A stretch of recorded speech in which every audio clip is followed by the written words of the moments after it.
Hey everyone, Dr. Eric here from MedBetterHealth. You know, a question I get asked all the time by caregivers and persons living with dementia is, Dr. Eric, what's the difference if I know I have dementia? What's the difference whether I have mild dementia, moderate dementia, or severe dementia? Not only that, but how does one know? I want you to think about it. You're a caregiver. You go with mom or dad to the doctor, to the neurologist. The neurologist tells you, yeah, you know, mom has a diagnosis of Alzheimer's disease, or mom has a diagnosis of vascular dementia. And you kind of sit there and you say, oh, okay, they give you some medications, and then you walk out and life continues. But why is it important to know the details? Because God's in the details, if you think about it, right? Why is it important to know that you have mild, moderate, severe? And how do you even know what stage your loved one has? So let's break it down. First of all, there's two instruments and tools that we use. One, and we're going to show it right over here, it's called the FAST, F-A-S-T. It's a screening tool. It's a questionnaire that we use. Based on that questionnaire, we are able to stage the dementia. Okay, that's FAST, and we'll pull it right up here, F-A-S-T. Then there's another tool that's called the CDR. Right over here, you'll see it, CDR. The CDR is Clinical Dementia Rating Scale. And the CDR is very interesting in that it's about a 45-minute to an hour process. And how does it work? Well, the CDR, the way it works is that first, Dr. Eric would sit with you, the caregiver, the daughter, the son, the wife. And I would ask you about 40 to 50 questions about your person living with dementia, right? When were they born? What school did they go to? What happened about a week ago? What happened about a month ago? So really deep questions I would ask you. Then I would tell you to go somewhere else, and I would sit with your mom, the person living with dementia, and I would say, Mrs. Smith, and I would go through similar questions. I would say, what school did you go to? What year were you born? What happened a week ago? What happened a month ago? And then I will go deeper into math calculations, how many quarters in $6.75. I would go into deeper questions. What's the difference between a turnip and a tomato, right? How are they similar? Like really deep questions to check mom's cognitive. Then I would sit there, take both answers, compare them, and based on those answers, I would stage the dementia and see whether it's mild, moderate, or severe.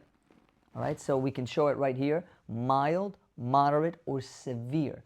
Now, why is that important? So let's go through this. Right, you have early stage, which is mild, middle stage, which is moderate, and late stage, which is severe.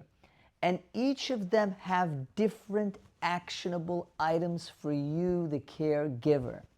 Let me repeat that.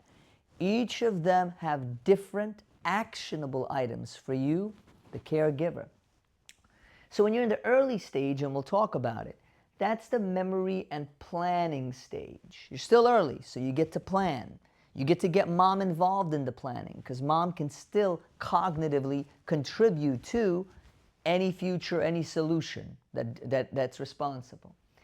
The middle stage, which is moderate, you got to start thinking about safety issues at home. You have to understand that with the middle stage, you're going to have behavioral issues that start coming up that you, the caregiver, have to be prepared for, right? And then with the late stage, that's where mom will really be physically dependent completely on someone else to take care of her. So in the early planning stage, you got to be already thinking about what's going to happen when mom's going to need to be physically dependent on me, the caregiver. Make sense so far? Okay. Now, this is super important. Let's go through some of the symptoms and some of the things you will be noticing in each stage. This is an incredible video. I'm telling you, it will literally have you understand and put things in certain categories for you and help you make the right decisions. So, Early stage, mild dementia. Most people are still able to live independently with some support. What are some clinical signs? Number one, short-term memory loss, missing appointments. They're trying to find a word, you know, Samantha, that looks like that. What is it? What is it? And they can't find that word. There's starting to be signs of difficulty managing their finances. You're noticing the medication pill box has more pills, has other pills mixed in there. And it's kind of strange. You're like, whoa, like that's mom's always been very meticulous. What's going on? Getting lost and socially being withdrawn, right? Those are some important things for you to know in the mild, in the beginning phases, right? And for you, the action plan is, well, let me make sure if these things are starting to happen, let me make sure I know what diagnosis it is. What type of dementia is it? Let me get the treatment for it so that I can slow the progression of the disease. Let me start thinking, and this is so important, you can't even imagine, right? Legal and financial planning. I want you to comment below if some of you already are in the moderate or severe phase with your loved one, and now your brothers, your sisters, there's a house, there's some finances, and there's some disagreements. You don't know what mom would have wanted. You're not sure what mom would have wanted when it comes to end-of-life care, whether she did want to be intubated and resuscitated. You're not sure. You've never had those discussions. And comment below if that caused certain issues between the family in such a difficult time. So in the early phase, I always say, and Ron, I always say this, it's better to have difficult conversations than to be in difficult situations. That's so important. Very, very important. You're going to start reviewing driving and home safety. So you're starting to evaluate, and I have a video. If you look over here, there's a video on driving and safety assessment that we talk about. Highly recommend you go and you look at that video. Click over there. If you're on YouTube, you'll be able to see it there. And you're supposed to already start building support network before a crisis hits, right? Friends, family, private duty home care. You're building all that stuff before a crisis hits. And you're thinking about home safety. Very important. Hey, as mom's dementia progresses, the Drano that's underneath the sink, should I start thinking about that Drano? And maybe she'll think it's orange juice as her dementia progresses. Those knives over there, are they a little dangerous? Should I remove them? Right? The medications, should I have someone else administer them long term? Who's going to be able to do it? So you're starting to really think and plan. Okay, now let's talk about the middle stage, moderate dementia. And by the way, just so you know, it's often the longest and most demanding on a caregiver because it's right in the middle, right? The mild, they're kind of still independent. The severe, you know you've got people who are, you're trying to get to help them, right? Whether it's a private duty, whether it's an assisted living, like that's at spectrums. Here you're right in the middle. So what happens? Clinical signs, obvious confusion, needing help with dressing and bathing. So now someone's got to do it, right? Mom can't get dressed in the morning as she used to. She's putting on a mint coat in Florida, right, in the summer. And you're like, what are you doing, Mom? Wandering risk. That goes into the planning that we talked about. And by the way, we have an incredible video on wandering. If you look over here and you click, a credible video that I talk about wandering, and it's just a game changer. 6 out of 10 people diagnosed with dementia end up wandering. And 50% of those, unfortunately, end up having a very bad outcome, such as death being one of them. So you're going to start thinking about wandering. Sleep disruption and agitation, right? Think of, they're not sleeping at night. Paranoia and hallucinations. So now you stole my money. You took my money. And by the way, we have a video talking about hallucinations and paranoia as well. You'll see it pop up. This video is just full of gems for you. If you have questions, I'm telling you, you're not alone. And by the way, what we're talking about now is based on MedBetterHealth. My organization was really honored to be selected by Medicare as part of a new pilot program called the Guide Model.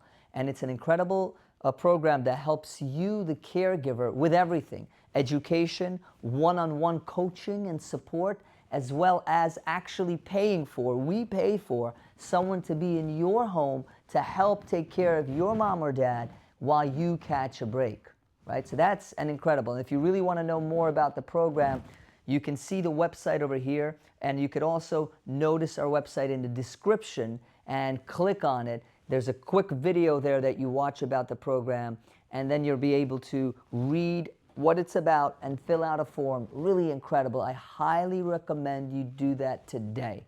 Believe me, it'll be a game changer. But let's go back into this. Repetitive questions, incontinence, that's all in moderate dementia, right? Now, the caregiver action plan. Number one, now you're thinking, man, I don't know if it's safe to leave mom home alone. So I've got to be thinking about a 24-hour supervision plan. I'm going to be keeping daily routines consistent, because in moderate dementia, they start getting confused if their circadian rhythm starts to go off. And so they need a strict routine so that they're not having sundowning. And by the way, another incredible video that we have on sundowning, you could find it right over here. It's amazing. Highly recommend you guys watch it. Simplify the home. Now you're going to label stuff. You're going to make sure the lighting is right. You're going to make sure things are locked. And you're going to start scheduling respite care early. Respite care is part of the Guide Model, where we actually pay for someone else to be with mom or dad while you, the caregiver, and I want you to look up the word respite if you don't know what it is, you get relief, right? You get relief when you get respite. Now, what else? Now here we come with the severe, the late stage. The person requires help with nearly all basic activities. That's my grandmother. She's 93 years old right now. My mom and dad are 70.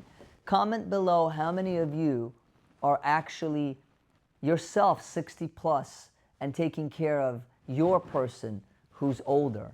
And you yourself have chronic diseases. You yourself may have depression or agitation or just anxiety, and you have to take care of someone else as well. Comment below, right? That's a lot of stress, and that's where the Guide Model, as part of MedBetterHealth, because we were selected by Medicare, will be a game changer for you, and I highly recommend you look into that. So what happens? What are the clinical signs?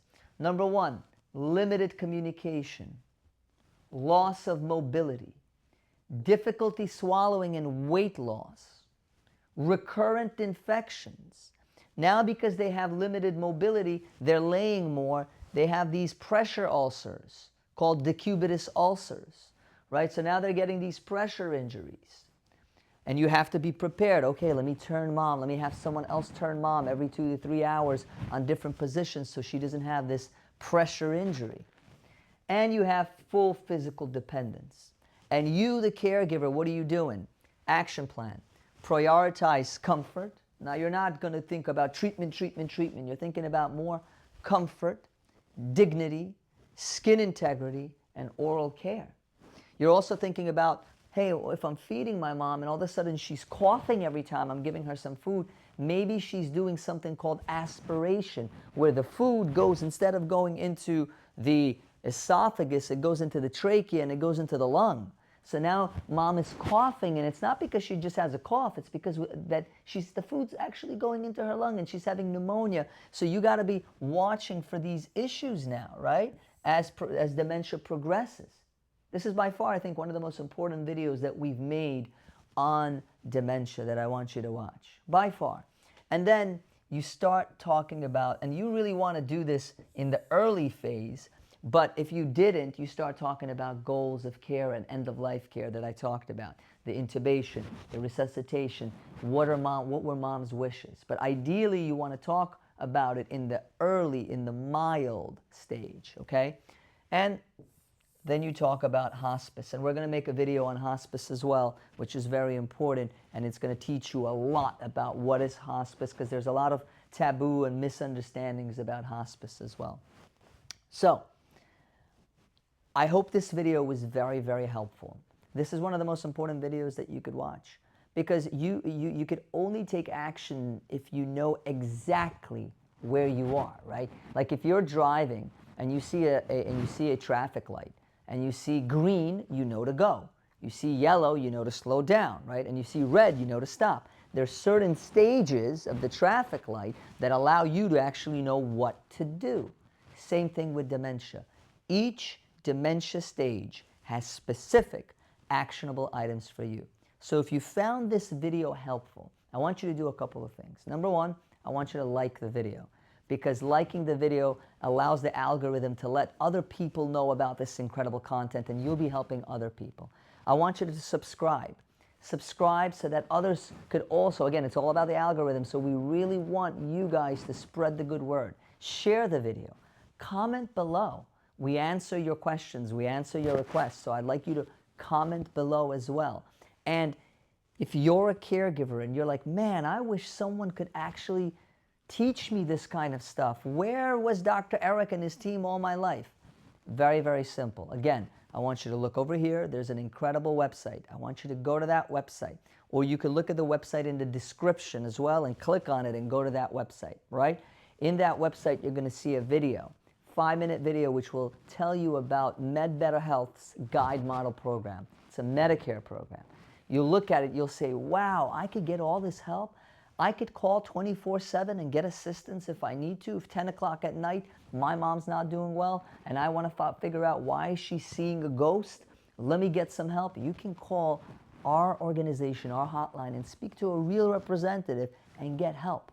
So when you watch that video, fill out the form below, simple form, click submit.